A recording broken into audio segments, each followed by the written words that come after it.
Ooh, look at this poor chap. What's up gamers, it is me, Fun Guy, and in this week's video we are revisiting Battlefield 5.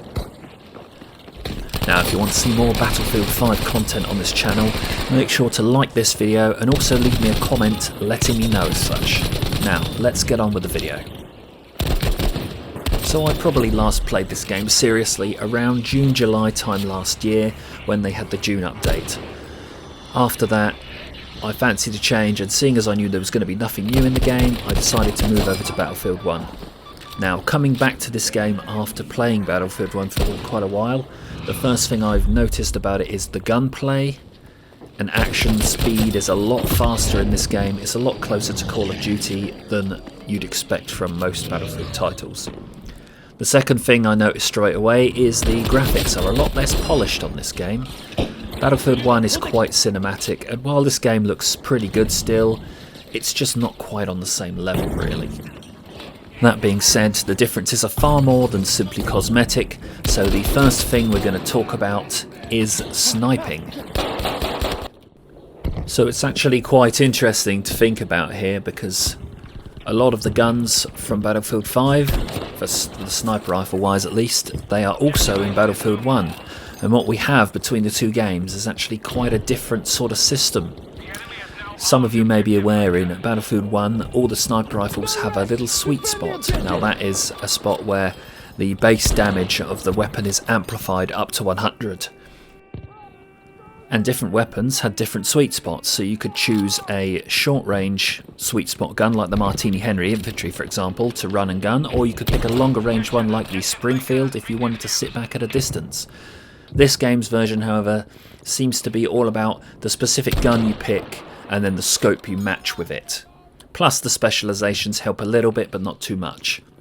Now, not having that sweet spot system in this game makes it a bit frustrating. As you could see in that previous clip, I was getting quite a lot of hits there to the upper torso, but not many kills unfortunately. So that's a bit annoying.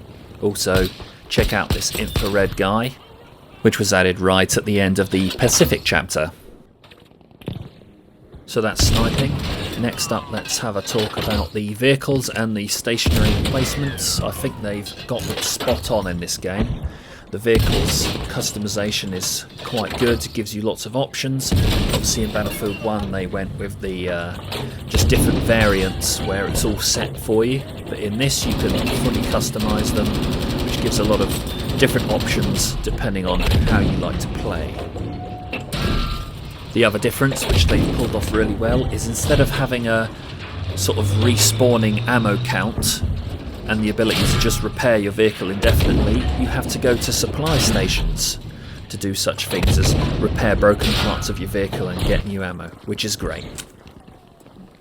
And the next point is a big bone of contention for the fandom out there, and that was the gunplay in Battlefield 5. The time to kill, for example, was something that the devs just couldn't seem to leave alone. Putting it up, putting it down, putting it up. They couldn't quite decide what they wanted, and in the end I think they made quite a pig's ear out of it. As certainly coming back to this game, you can really see that there's a specific meta in this game of submachine guns and sniper rifles. The support class machine guns and the assault class rifles seem to be an afterthought. Especially some of the semi-auto rifles in the assault class, it just takes far too many bullets to get a kill. You may have seen in some of the clips already where I'm using the M1 Garand, sometimes taking 5 bullets to kill. This is a semi-auto rifle, it should be 3 shots at medium range. But that's just my opinion. Tell me if you agree or disagree. A side effect of this you can still see to this day is that a lot of the weapons have quite high recoil for what you'd expect. This is them trying to balance out the damage when they increased it back up again to decrease the time to kill. So for me, Battlefield 1 takes the cake when it comes to gunplay. Now let's look at another little feature, the requisition score.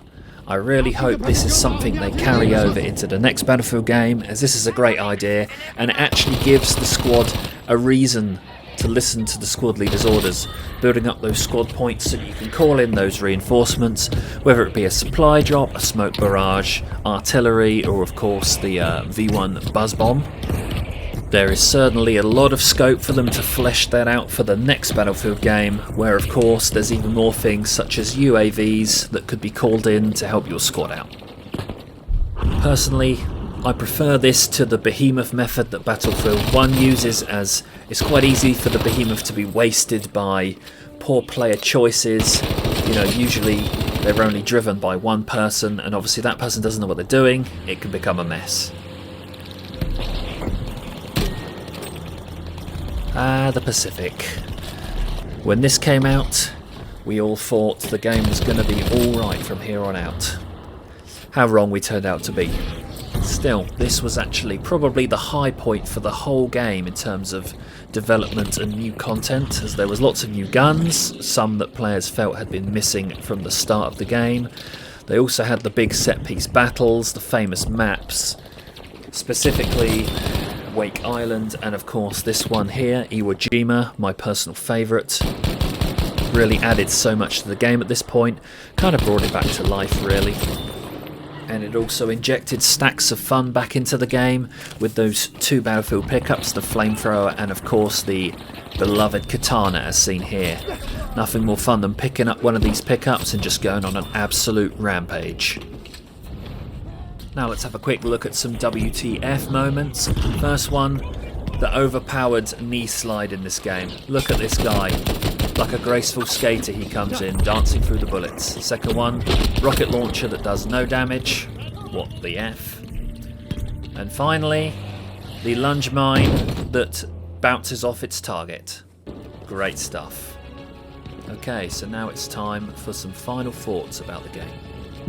So after coming back and playing the game for a week, I've been reminded about a lot of the things that I found frustrating about the game, but then also a lot of things that just made the game really fun to play. While it may not be the best Battlefield that's ever been made, it's also still a really fun game and I do enjoy playing it. Let's just hope that the devs have learnt from their mistakes so that the next game can avoid all of the pitfalls that this game suffered from. Now, while I totally understand why they cut off support for the game early, seeing as it just wasn't performing, it is a shame, I think, as there was still so much they could have done with the game. The Russian front, which was the rumoured next expansion for the game, people were eagerly awaiting that, and it would have been good, I think, just to see that. They could have added in D-Day. There's so much they could have done with it that's just a missed opportunity, in my opinion. You know, they could have had air superiority mode as well. All those things we'll just never get in a Battlefield World War II game for quite some time now, probably. Unfortunately, this is just a result, I feel, of too many mistakes being made in the game's development. Perhaps they rushed a little bit to bring it out. You know, that rumoured that the game was supposed to be a Bad Company free. Instead, they chose to go with this. The time to kill being messed with on multiple occasions, all of the promised features such as the 5v5 mode and the vehicle customization, which either took too long, aka the coming soon meme, or just never made it into the game at all, just meant that the game was too damaged to warrant carrying it on any longer.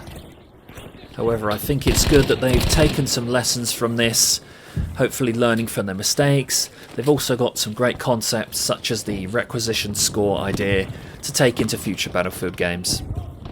How do I feel about Battlefield 5 now that I've come back to it? Honestly, I feel a sense of regret that it didn't turn out to be the game it could have been. However, it's still a great fun game. It brought me back to the series.